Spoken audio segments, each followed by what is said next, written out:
صاحبان ہیں حضرت حسن معاویہ. اجازت ہو تو ان اکابرین سے دعا کی درخواست کر لوں اس شعر پر. ایک میں آپ کی شبیہ، ایک میں قوت آپ کی. واہ واہ بہت سب کہیے سبحان اللہ. ملادہ سبحان اللہ. واہ واہ بہت. ایک میں آپ کی شبیہ، ایک میں قوت آپ کی، یعنی کہ عالی شان ہے حضرت حسن معاویہ. سبحان اللہ. کیا خوبصورت کلام ہے. بہت خوبصورت کلام ماجد بھائی. بہت خوبصورت. سبحان اللہ. کیا منظر. ایک میں آپ کی شبیہ، ایک میں قوت آپ کی، یعنی کہ عالی شان ہے حضرت حسن معاویہ. مولانا سجاد نعمانی نے جو خطاب کیا ایک ایک لفظ سونے سے لکھنے کے لائق تھا. مجھ گنہگار کا بھی ایک آج شعر آپ کو یاد رہے تو آخرت میں آپ میرا گواہ بنیں گے. آقا کی جی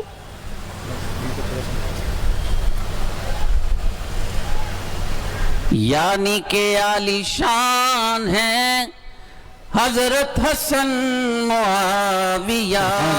سبحان اللہ. آخری شعر نظر کرتا ہوں. بڑی عنایت ہے آپ کی.